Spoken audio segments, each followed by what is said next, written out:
All right, let's dive into some music history today, specifically soul and R&B. Sounds good. And, we always talk about how music reflects the times, right? Right. Well, we're going to see that in action today. Okay. Because we're looking at how soul and R&B went from, just being genres to this incredible force during the Civil Rights Movement. Yeah, it's really fascinating. So our main source material is this really insightful article. It's called Soul and R&B, the Soundtrack of a Revolution. I like that title. Me too. It really captures what we're going to talk about. It does. So we'll touch on the gospel roots of soul and R&B. We're going to look at some iconic artists and how they use their platform. And we'll even see how actual places became these hubs for the movement. Oh, interesting. Yeah, like record stores, radio stations, even concerts. Okay, yeah. So buckle up because this is going to be a deep dive. It sounds like it. It is. So, okay, first things first. When we say soul and R&B had this huge impact on the Civil Rights Movement, what exactly do we mean? Well, it's like this, think of it as music giving a voice to the voiceless, Okay. It was a way for Black Americans to express not just their emotions, Right. but their struggles, their hopes, their demands for change. So it wasn't just about the music itself. Not at all. It was about what the music represented. Okay, I'm starting to see it. Yeah, when you listen to these songs, you can really feel that energy, Oh, for sure. Think about Marvin Gaye's What's Going On. Oh, yeah, classic. Or Aretha Franklin demanding respect. Powerful. Or the hope in Sam Cooke's voice when he sings, what's that song? A change is going to come. Oh, that's a good one. They weren't just singing, they were making statements. Yeah, they were using their platforms to challenge the status quo. Absolutely. Okay, but to understand all that, we got to go back a little. Okay, back to the roots, the musical roots. Go. So soul and R&B, they didn't just appear out of thin air, right? Right. They evolved from earlier genres like blues and jazz. And gospel. Especially gospel, right. Huge influence. So let's unpack that connection a bit. What was it about gospel that made it so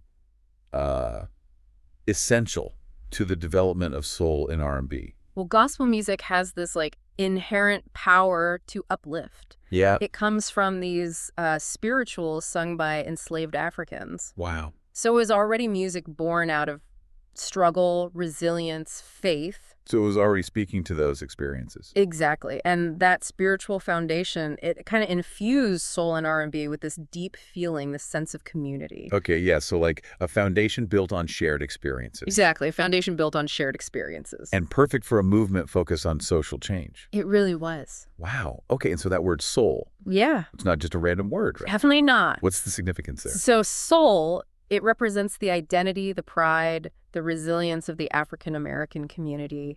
Soul music wasn't just about hitting the right notes. It was about putting your whole self into it. That raw emotion. Exactly. And that's probably what made it so relatable. For sure. People could connect with that honesty, that realness. Okay, that makes sense. But let's shift gears a bit and talk about some specific artists. Would you say Marvin Gaye is a good place to start? Oh, absolutely. He's a perfect example of an artist who used music to address social issues. For sure, his album, What's Going On? Yeah, that wasn't just an album, it was a statement. It was. He was talking about the Vietnam War, racial inequality, poverty, even police brutality. Heavy stuff. It was, but he made people listen. He did. And he did it in a way that was both thought-provoking and musically brilliant. Yeah. It wasn't just him shouting slogans, it was woven into the music. It was. Take the song Inner City Blues, for example. Okay. He wasn't just talking about poverty. He was painting a picture of what it felt like to live in those conditions. So he made it personal. He did, and that's what made it so powerful. People could connect with it on a deeper level. Exactly. He was inviting listeners into a conversation. Through music. Through music. I like that. Okay, so Marvin Gaye, definitely a key figure. Definitely. But we can't talk about soul and the Civil Rights Movement without talking about Aretha Franklin. The Queen of Soul. Exactly. She was all about demanding respect. Absolutely. And not just for herself, right, but for her community, for women, for anyone who had been marginalized. And her song, Respect, it became an anthem. It did. For both the Civil Rights Movement and the Women's Rights Movement. It was a demand for recognition, for equality. And those vocals, man. Oh. Rooted in that gospel tradition we talked about. Give it so much weight, so much urgency. Yeah. It wasn't a request, it was a declaration. It was, and it came at the perfect time. How so? Well, both the civil rights and the feminist movements were gaining momentum. Okay. And her music, it tapped into that energy. It gave it a voice. So it was like the soundtrack to those movements. In a way, yeah. It provided this, like, sonic backdrop to the fight for equality. Powerful stuff. But we got to talk about another powerful voice, Sam Cooke, right? The king of soul, can't forget him. No way. And that song, A Change Is Gonna Come. Talk about an anthem for change. Oh, man, that song, it just gets you, you know? It does, it does. It's like this perfect blend of gospel and pop, and it brought this message of hope to a wider audience. Yeah, and it's even more powerful when you think about his personal experiences. With racism and discrimination. Right. So it wasn't just a song, it was his story. It was, and it resonated with so many people. People who are yearning for a better world. Exactly. A world free from oppression and injustice. It's a timeless message, really. It is, and it shows how personal experiences can fuel these powerful artistic expressions. Okay, so we've talked about the music, the artists, the messages. Yeah. But there's another layer to all this, right? There is. The whole idea of community, those shared spaces. Oh, right. So think about it, like concerts, record stores, radio stations. Yeah. They became more than just places to enjoy music. It did. They were like safe havens. Safe havens? Yeah, places where African Americans could connect, Yeah. celebrate their culture, find strength in each other. It was like a refuge from the outside world. Exactly. The music. It amplified that feeling of unity. It created a shared experience. It did. It's like when you're at a concert and everyone's singing along. Yeah. You feel connected. Totally. You're part of something bigger. Yeah, it's powerful stuff, really powerful. It is. It really is. And it shows how music can create these bonds. These bonds, yeah, these communities. Exactly. It's not just sounds. It's something much deeper. Much deeper. All right, so we've got those shared spaces. Yeah. But there's another piece of the puzzle, the record labels themselves. Oh, right. Places like Motown and Stax. They were huge. They were. Yeah. But they were more than just businesses, Yeah. right? Oh, yeah, for sure. They were like cultural forces. Cultural forces. Okay, unpack that for me. So think about Motown, for example. Okay. They had this polished sound, this focus on crossover appeal. Yeah. They brought soul music to the mainstream. Yeah, it was everywhere. Like you couldn't escape it. Exactly. And that was the point. It was. In a way, yeah. It made it impossible to ignore the music and, by extension, the message behind it. So it was a way to break down barriers. It was, and it worked. Motown became a powerhouse. It did. And then you have Stax. It's a different vibe altogether. Totally. More gritty, more blues infused. Raw energy. Yeah. It captured the feeling of the movement in a different way. Absolutely. They gave a platform to artists who might not have fit the Motown mold.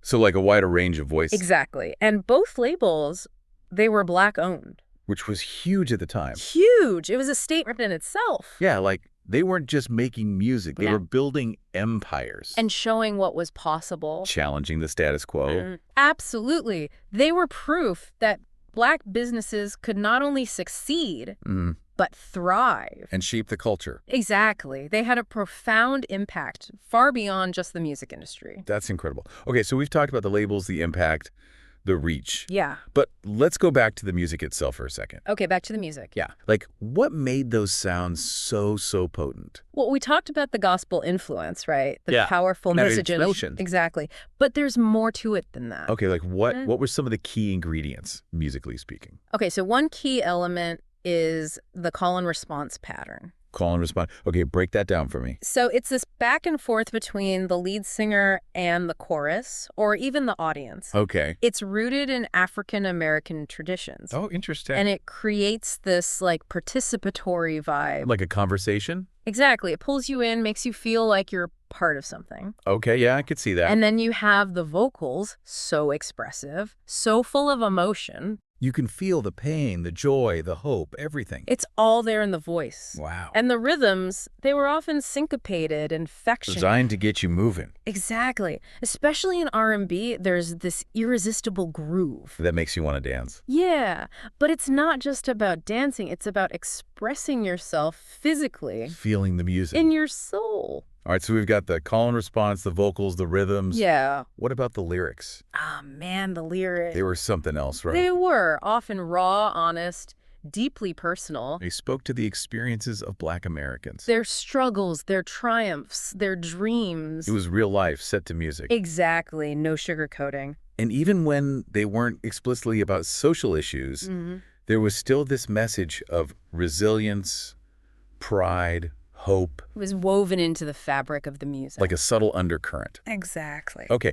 but let's talk about some songs that were directly about social change. Okay, like... James Brown's Say It Loud, I'm Black and I'm Proud. Oh, yeah, that was a powerful one. It was like a declaration of self-love. And pride. At a time when Black identity was often denigrated. It was about reclaiming that narrative. Owning it. Celebrating it. Unapologetically. Absolutely. And then you have Curtis Mayfield's People Get Ready. Oh, man, that's a classic. It is. It is. A call for unity, for collective action. Like a call to arms almost. It was. It was. It captured that spirit of hope and determination. Yeah. It's amazing how those songs managed to be both personal and universal. Right. They spoke to specific experiences, but they resonated with anyone who felt marginalized. Exactly. And that's the power of soul and R&B. It transcends boundaries. It connects with people on a deeper level. It does. It really does. And that legacy, it continues today. Oh, absolutely. Think about artists like Beyoncé, Kendrick Lamar, John Legend. Yeah, they're all drawing inspiration from those who came before them. They're carrying the torch, using their platforms to address contemporary issues. Like systemic racism, police brutality, gender inequality. Exactly. It's a direct line back to the messages of Marvin Gaye and Aretha Franklin. Wow, so it's like a continuous thread, this fight for social justice through music. It is. It's a reminder that the struggle continues. And that music is still a powerful weapon in that fight. Absolutely. It's a way to raise awareness, to inspire change, to connect with people. It's amazing, really, how these sounds from decades ago still feel so relevant today. It's a testament to their power, their timelessness. It makes you think about the music we listen to now, right? It does. It does. What songs, what artists are carrying that torch today? That's a good question to ponder. It is. It is. It shows that the spirit of soul and R&B... The spirit. Yeah, that spirit of resilience, hope, the pursuit of justice. It's still alive and well in music today. It is. It's a reminder that the fight isn't over. And that we all have a role to play. Absolutely. All right, so much to think about. Yeah. And this is just the beginning. Oh, there's more. Oh, yeah. We've only just scratched the surface. Okay, I'm ready for more. Good, because we're about to dive even deeper into this world of soul and R&B. Sound good. So stay tuned, because we're just getting started. I can't wait. Me neither. All right, let's do it. Let's do it. You know, we talked about those safe havens, places like concerts and record stores. Yeah. But don't forget about their record labels. Oh, right, like Motown and Stax? Exactly. Those were really more than just businesses. They were like cultural institutions? Totally. Take Motown. Okay. Polished sound. Crossover appeal. They really brought soul to the mainstream. That's the thing. You couldn't ignore it. It was everywhere. And Stax, totally different vibe. Grittier, right. More raw. Exactly. They really captured the energy of the movement. And they gave a platform to so many artists. Who might not have had that chance otherwise. And both Motown and Stax, Black-owned.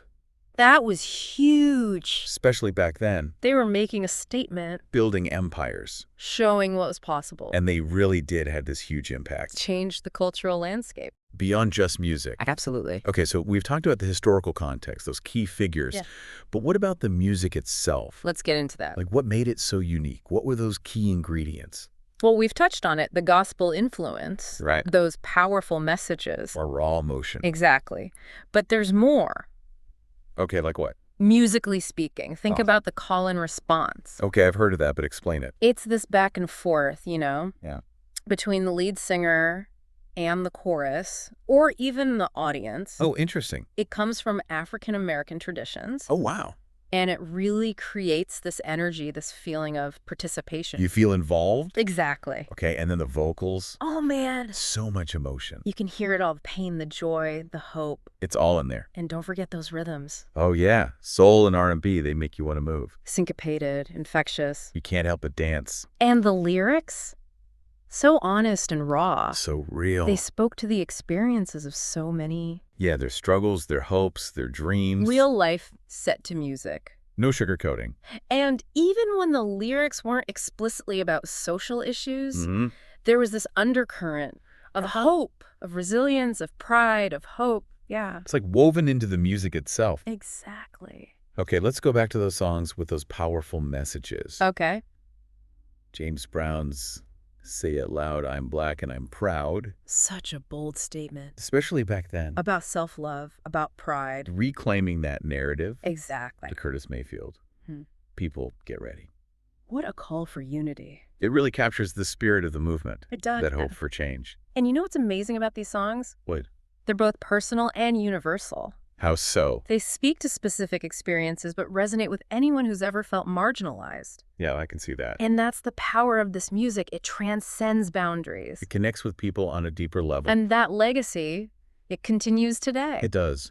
Oh, yeah. Think about Beyoncé, Kendrick Lamar, John Legend. They all draw from those influences. They do. They're carrying the torch. Addressing the issues of today. Systemic racism, police brutality, gender inequality. Wow, that's powerful. It shows that the fight for social justice is ongoing. And that music can be a tool for change. Absolutely. And it's crazy how this music from, like, decades ago still feels so relevant today. Right.